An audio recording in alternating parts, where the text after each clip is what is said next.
My name is Teresa. And welcome back to yet another episode of our book talk. Okay, and so for this month, we read The Lion of Mars by Jennifer L. Holm. And this book is all about Belle and some other people that live on Mars and have to deal with some really interesting things that can happen to them when you live on Mars. Yeah, you can imagine just living on Mars. It's probably pretty challenging. Yes. So, did you like the book, Miss Teresa? I loved the book. I thought it was so good. Miss Teresa's been going on and on about this book, and it was really, really good. Yes, I stayed up late reading it in bed. I was like, oh, I know I have to go into work, but I was like, I gotta finish the book. It was so good. It was good. It was really quick, and I thought she did a really good job writing for kids. Yes, it was. I found it very believable. The things that happened to everybody, it made sense when you're on a new planet. So let's just get into it. So, Miss Alyssa, who was your favorite character? I really liked all the characters. I liked all the adults. I really like the kids though, like all together. Also because they're all good friends to each other. And also they were pretty funny. Yes, they were pretty hilarious. I really liked Albie. He's like, I think the oldest boy, and he's kind of like a gentle giant is how I would describe him. Always has his baseball cap on. Yes, and he falls in love, of course, with the first French girl he meets, and he's like lovesick over her. I thought that was really a funny, cute, especially because Belle, the main character, can't understand why he's so miserable without this girl. Listening to sad songs. Yeah, the same three songs over and over again. Making her chocolate. It was very cute. Yeah, and I really liked Amelie. Okay. Who was in the French colony, and she describes the baby they have there as the stinky baby, and she sends like cartoons to him. And I just thought the voices she gave to these characters were really authentic. Everyone had distinct personalities. Yes. I could figure out, okay, well, this is this person, this is their likes, their dislikes. All the kids in the U.S., station, they all had their likes and their dislikes, and you could see them working together, or the things that maybe they didn't want to do, like, oh, I don't want to do dusting, or I want to do this or that, it was just very realistic of kids, of teens, of people, you have your favorite chores, you don't have your favorite chores, Yeah, and I loved Belle's sayings. Oh, so cute. Yes. Dusted. Yeah. Soxy. Yeah. They're really cute. How about you? Who was your favorite? Loved everyone, and yes, loved that they all worked together. Yay, friendship, But I really just had such a soft spot for Phineas. I just thought he was just such a wise and grandfather figure for everybody, and he just was so present with everybody. He really wanted the best for everyone in the U.S. station. He wanted them to not be cut off from everyone. They're stuck up there. They can never go back to Earth. Once you go up to Mars, you're there to stay. And so he didn't want the kids and the adults not experiencing things that they've never experienced before. So he would tell, especially Belle, because Belle was always volunteering to be in the algae farm, but he was telling Belle about animals and about his wife, and I just thought it was so touching, and helped Belle grow carrots for Venus's birthday. It was so good. I think he was really present. I think some of the adults, the trauma that happens to them or the tragedy, it makes them more standoffish. Cy was more standoffish, but Phineas, he lost things on Earth and lost things coming to Mars, but he was very grateful to be where he was. And he saw the responsibility that he had, because without food, they can't live there.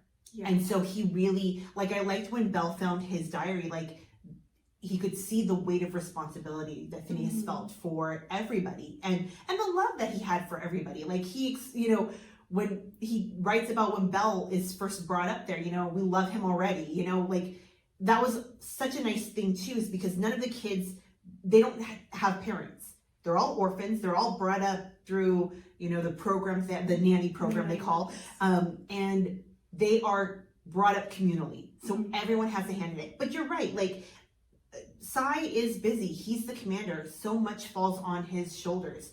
And I think Belle understands that now that he's older and he's reading the, the messages that he gets from Earth. Means is also, she is the doctor. She's got to make sure that she's teaching the kids certain things.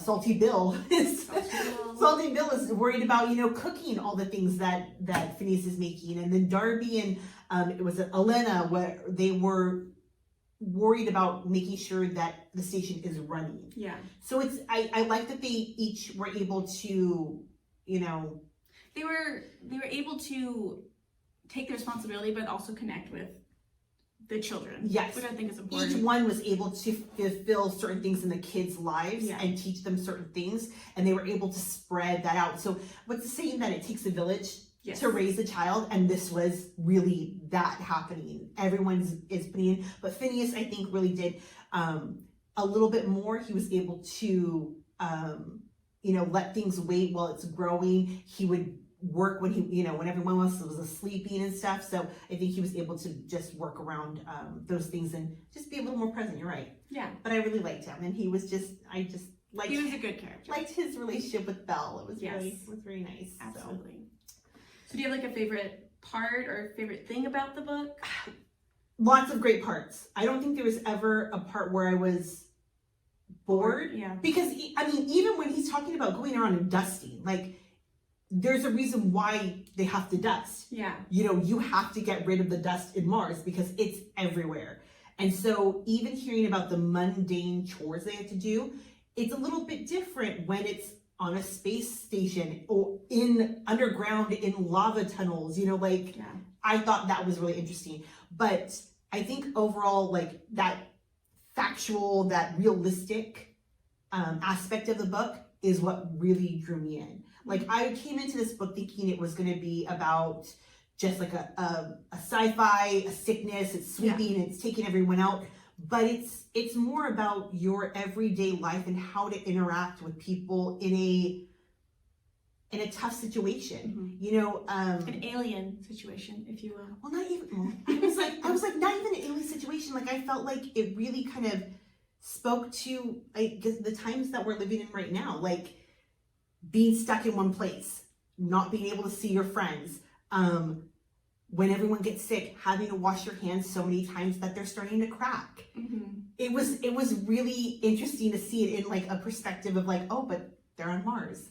Well, I think that's also adds to why I like the book. I mean, it was interesting to learn things through Belle's eyes as he's 11, right? Living on Mars.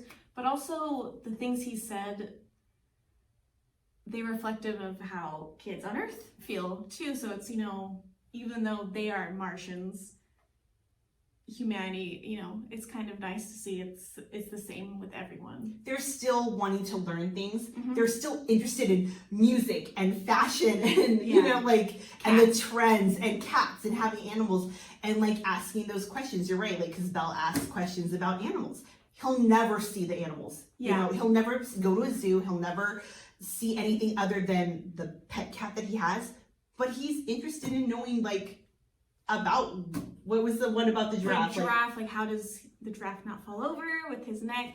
So I think I liked seeing the curiosity is consistent no matter where a kid is, which I think is very true.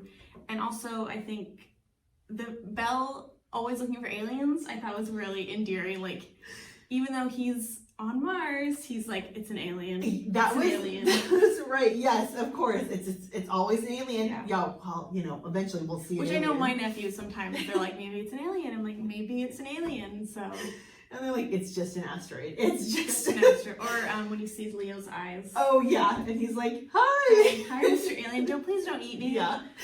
I really enjoyed that aspect she had put in her writing. That was really cool.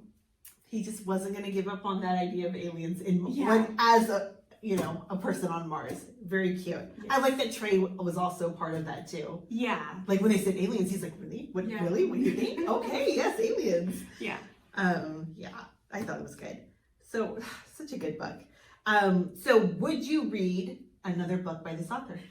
Absolutely. I don't think she's gonna write another space book or about Belle, but I thought she did a really good job of writing from a kid's perspective. I really felt what she said, or what Belle said, was very authentic, and I'm interested to see like what other kids has she written about and their situations. I definitely would read another book by her.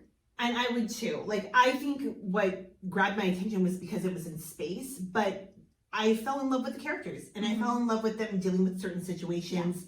And so I think that they could have taken that outside of space, and I still would have really enjoyed the book. Yeah, exactly. So I did really like her writing. I would want to read more books by her. I just felt like, you're right, she captured the feeling of how people react and how kids react very realistically. I mean, a part that just I couldn't put down until I finished was when they were stuck on the train. Yeah, I was like, their feelings of being scared and stuck and not knowing what to do. I was like, oh my gosh, if I was in that situation, like, what would I do? You know, and I'm an adult, and I just can't think of a 14-year-old and 11-year-old. Just thinking about it. I know. It's like, what are they gonna do? You know? Oh, yeah, it's so good. But yes, definitely would check out more of her writing. Yes, absolutely. Whatever's next, we're gonna read. Yes. So, of course, we have some recommendations, and I think The Lion of Mars is such a very unique and special book.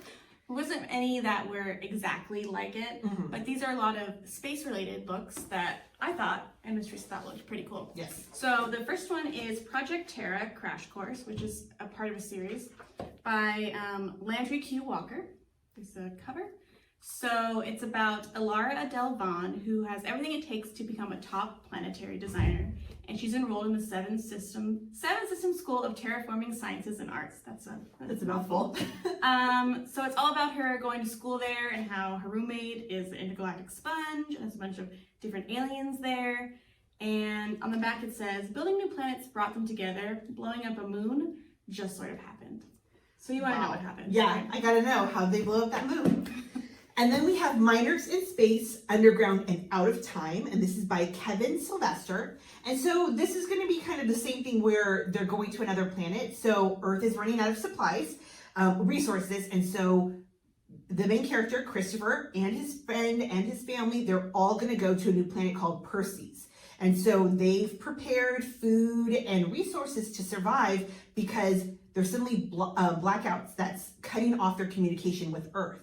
So they were ready for that, but they weren't expecting bombs. So suddenly bombs are going off. And so the kids are going to run and they're going to hide in the mining tunnels of this new planet. But will they be able to survive? I don't know, but it sounds really good. Oh, really good. Miners. Okay, and as always, we're going to tell you what our book is for next month. It is Bloom by Kenneth Oppel. So this is book 1 in the Overthrow, Bloom, the Overthrow. So basically, it starts out with a normal rain, but after that downpour, odd black plants begin to shoot up everywhere. And they take over and they throw off toxic pollen, and they feed. So sounds great, right? Perfect, jump right into it. But strangely, 3 teens are on a small Gulf island seem immune. Anaya, Petra, and Seth. What's their connection? What's their secret? We'll have to find out. We'll have to read it when you read it. Looks pretty good. Okay, so thank you so much for joining us. We will see you next week. Yes. Or next month with another book, Bloom. Make sure to check it out. Okay. Bye. Bye.